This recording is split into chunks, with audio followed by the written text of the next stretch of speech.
Welcome back guys. ಇವತ್ತಿನ ವಿಡಿಯೋದಲ್ಲಿ model question paper board ಇಂದ ಬಿಟ್ಟಿರುವಂತದ್ದು 3 ಮಾಡಲ್ ಕ್ವಶನ್ ಪೇಪರ್ಸ್ ನ ಬಿಟ್ಟಿದ್ದಾರೆ 2026 ಗೆ. ಅದರಲ್ಲಿ ಒಂದೊಂದೇ ಕ್ವಶನ್ ಪೇಪರ್ ಸಾಲ್ವ್ ಮಾಡ್ತಾ ಹೋಗೋಣ.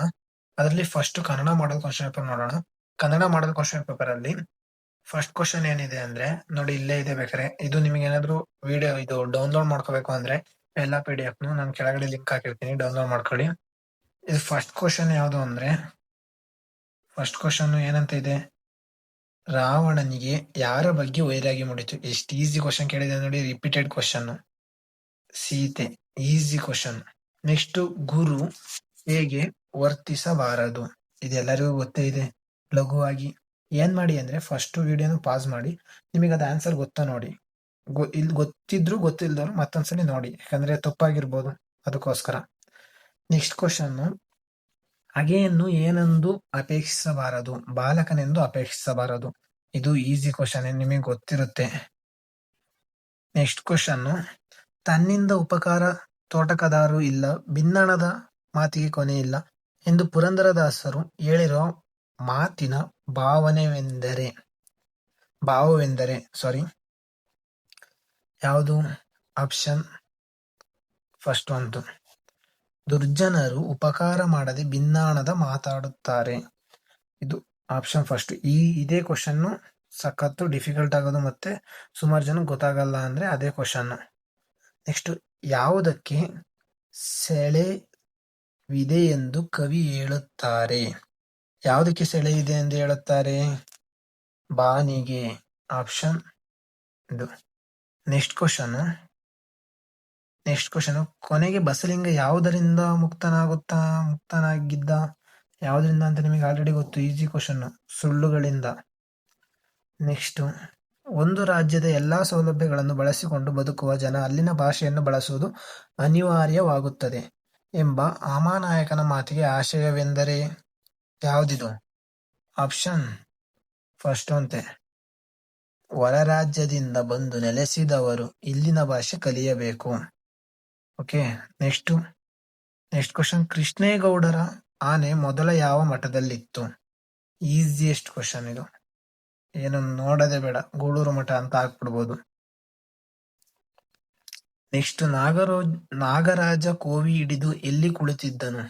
ಇದು ಒಂದ್ ಸ್ವಲ್ಪ ಕನ್ಫ್ಯೂಸ್ ಆಗುತ್ತೆ, ನೋಡ್ಕೊಂಡ್ ಬರೀರಿ, ಯಾಕಂದ್ರೆ ನನಗೂ ಒಂದ್ಸಲಿ ಕನ್ಫ್ಯೂಸ್ ಆಗಿತ್ತು, ಅದಕ್ಕೋಸ್ಕರನೇ. ಯಾವ್ದ್ರಲ್ಲಿ? ಶಿಕಾರಿ ಗಂಡಿಯಲ್ಲಿ. ಓಕೆ, ಇನ್ನೂ ಡಿಫಿಕಲ್ಟ್ ಆಗಿ ಕೇಳ್ಬೋದು, ಅದನ್ನ ಕೇಳ್ತಾರೆ ಕೂಡ.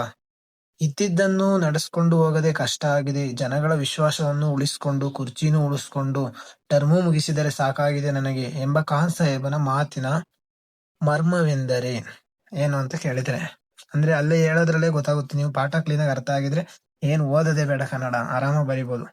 ನಿವೃತ್ತಿಯ ಬಯಕೆ, ಅವನು ಏನ್ ಮಾಡ್ತಾವನೆ, ನಿವೃತ್ತಿಯನ್ನ ಬೇಕು ನಂಗೆ, ಲೀವ್ ಮಾಡಿ ಸಾಕಾಯ್ತು ಕೆಲ್ಸನ, ಆ ಅರ್ಥದಲ್ಲಿ ಹೇಳ್ತಿದ್ದಾನೆ ಅಷ್ಟೇ. ಅದನ್ನ ಭಾವಾರ್ಥ ಟೈಪಲ್ಲಿ ಕೊಟ್ಟಿದ್ದಾರೆ.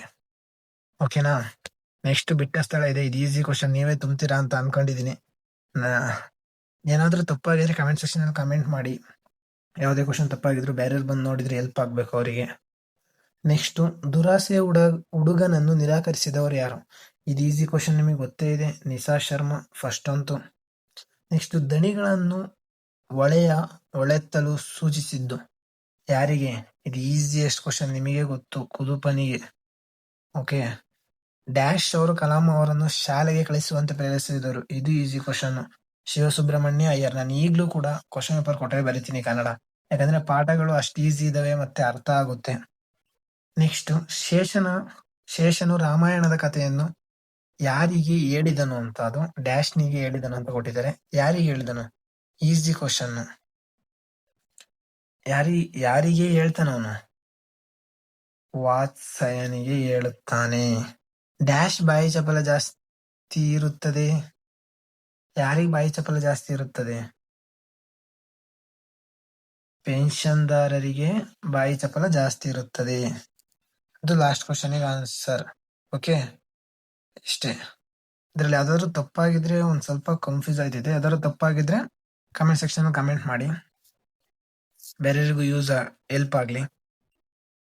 ನೆಕ್ಸ್ಟ್, ಹೊಂದಿಸಿ ಬರೆಯಿರಿ. ಹೊಂದಿಸಿ ಬರೆಯಿರಿ ಏನು ಅಂದ್ರೆ ನಿಮಗೆ ಫಸ್ಟ್ ಕಂಟೆಂಟ್ ಏನಿರುತ್ತೆ ಪೇಜು ಪದ್ಯದ್ದು ಮತ್ತೆ ಪಾಠದ್ದು ಅವ್ರದ್ದು ಏನ್ ಕೃತಿಯಿಂದ ಆರಿಸ್ಕೊಂಡಿದ್ದಾರೆ ಮತ್ತೆ ಯಾರು ಬರ್ದಿರೋದು ಅದನ್ನ ನೀವು ಕ್ಲೀನ್ ಆಗಿ ನೋಡ್ಕೊಂಡ್ರೆ ಇದು ಪಕ್ಕ 5 ಮಾರ್ಕ್ಸ್ ನಿಮಗೆ. 5 ಮಾರ್ಕ್ಸ್ ಅಲ್ಲಿ ಯಾವುದೇ ತರ ಮೋಸ ಇಲ್ಲ. 1 ಮಾರ್ಕ್ಸ್ ಆ ಕಡೆ ಈ ಕಡೆ ಹೋಗಲ್ಲ. ಫಸ್ಟ್ ಪುಲಿಗೆರೆ ಸೋಮನಾಥ ಕೊಟ್ಟಿದ್ದಾರೆ. ಪಾಸ್ ಮಾಡಿ ವಿಡಿಯೋನ, ನೀವೇ ಒಂದ್ಸಲ ಯೋಚನೆ ಮಾಡಿ ಪುಲಿಗೆರೆ ಸೋಮನಾಥಕ್ಕೆ ಯಾವ್ದು ಅಂತ ನೀವೇ ಯೋಚನೆ. ನೆಕ್ಸ್ಟ್ ಒಂದ್ ಕ್ವಶನ್ ಪುರಂದರದಾಸರು ಪುರಂದರ ವಿಠಲ. KS ನಿಸಾರ್ ಅಹಮದ್ ವ್ಯಕ್ತಿಪರ ಕಾರಣಗಳು. ಇನ್ನೆರಡು ಕ್ವಶನ್ ನಿಮಗ್ ಕೊಡ್ತಾ ಇದ್ದೀನಿ, ಯಾಕಂದ್ರೆ ನೀವು ಥಿಂಕ್ ಮಾಡ್ಬೇಕಲ್ವಾ. ಬರೀ ನೋಡ್ಬಿಟ್ಟು ಟಿಕ್ ಮಾಡ್ಕೊಂಡು ಹೋದ್ರೆ ಸರಿಯಾಗಲ್ಲ. ನೀವು ಕಲ್ತು ನೀವು ಕಮೆಂಟ್ ಸೆಕ್ಷನ್ ಕಮೆಂಟ್ ಮಾಡಿ ನೋಡೋಣ ಎಷ್ಟ್ ಜನ ಬೇಗ ಕಮೆಂಟ್ ಮಾಡ್ತೀರಾ. ನೆಕ್ಸ್ಟ್ ಕ್ವಶನ್ 2 ಮಾರ್ಕ್ಸ್ ಇದಾವೆ. 2 ಮಾರ್ಕ್ಸ್ ಕ್ವಶನ್ ನೀವೇ ನೋಡ್ಕೊಳ್ಳಿ. ಅವೆಲ್ಲ ಎಕ್ಸ್ಪ್ಲೈನ್ ಮಾಡ್ತಾ ಕೂತ್ಕೊಂಡ್ರೆ ಟೈಮ್ ಜಾಸ್ತಿ ಆಗ್ತಾ ಹೋಗುತ್ತೆ. ನೀವೇ ಓದ್ಬೇಕು ಜಾಸ್ತಿ. ನಾನು ಇಲ್ಲಿ ಹೇಳಿದ್ರು ನಿಮಗೆ ಅಷ್ಟು ಅರ್ಥ ಆಗಲ್ಲ. ಇಷ್ಟೇ ಸಾಕು ಅಂದ್ಕೊಳ್ತೀನಿ. ಈ ಕ್ವಶನ್ಗಳು ಹಂಗೆ ಒಂದ್ ಸ್ವಲ್ಪ ನೋಡ್ಕೊಳ್ಳಿ. ಓದ್ತೀನಿ ಹಂಗೆ. ಅಂದ್ರೆ 3 ಕ್ವಶನ್ ಬರಿಬೇಕಾಗುತ್ತೆ ಇಷ್ಟರಲ್ಲಿ 3 ಕ್ವಶನ್ ಬರೀಬಹುದು. ಈಸಿ ಇರುತ್ತೆ. ಕನ್ನಡ ಔಟ್ ಆಫ್ ಔಟ್ ತಕೊಳ್ಳಿ. ಸ್ಕೋರ್ ಯಾವತ್ತೂ ಕಡಿಮೆ ಮಾಡ್ಕೋಬಿಡಿ. ನೆಕ್ಸ್ಟ್ 2 ಮಾರ್ಕ್ಸ್ ಇಂದ ಇದೆ. ಫಸ್ಟ್ ಪದ್ಯದಲ್ಲಿ ಕೊಡ್ತೇನೆ, ಪಾಠದಲ್ಲಿ ಕೊಡ್ತೇನೆ. ಅದ್ ನಿಮಗೆ ಗ್ಯಾಪ್ನೇ ಇರ್ಲಿ. ಆಮೇಲೆ ಬರೀ ಪಾಠ ಓದಿ ಬರೀ ಪದ್ಯ ಓದಿ ಬಿಡೋದಲ್ಲ, ಎರಡನ್ನೂ ಓದ್ಬೇಕಾಗುತ್ತೆ. ಮತ್ತೆ ಇದು ಕೃಷ್ಣೇಗೌಡ ನಾನೇ ಅದ್ರಲ್ಲೂ ಕ್ವಶನ್ ಕೊಟ್ಟಿರ್ತಾನೆ. ಓಕೆನಾ? ನಿಮ್ ಟೈಮ್ ವೇಸ್ಟ್ ಮಾಡಬಾರ್ದು. ಅದಕ್ಕೋಸ್ಕರ ಬೇಗ ಹೋಗ್ತಿದ್ದೀನಿ. ಯಾಕಂದ್ರೆ ನೀವು ಬೇಗ ನೋಡಿ ಯಾವಾಗ್ಲೂ ಫೋನ್ ಮಾಡ್ತಲೇ ಕೂತ್ಕೊಳಕ್ ಹೋಗ್ಬಾರ್ದು.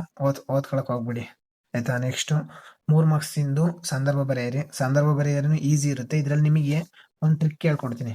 ಏನ್ ಟ್ರಿಕ್ ಅಂದ್ರೆ ಸಂದರ್ಭ ಬರೆಯಲ್ಲಿ ಫಸ್ಟ್ ಏನು ಯಾವ ಪಾಠ, ಯಾವ ಪದ್ಯ, ಯಾವ ಗದ್ಯ ಭಾಗದಿಂದ ಆರಿಸ್ಕೊಂಡಿದ್ದಾರೆ ಈ 3ನ ನೀವು ಕ್ಲೀನ್ ಆಗಿ ಏನಾದ್ರು ಬರದ್ರಿ ಅಂದ್ರೆ ಕೆಳಗಡೆ ನೀವೇನ್ ಎಕ್ಸ್ಪ್ಲೈನ್ ಮಾಡ್ತೀರಿ ಓನ್ ಆಗಿ ಬರ್ದಿದ್ರು ಪಕ್ಕಾ ಮಾರ್ಕ್ಸ್ ಕೊಡ್ತಾರೆ.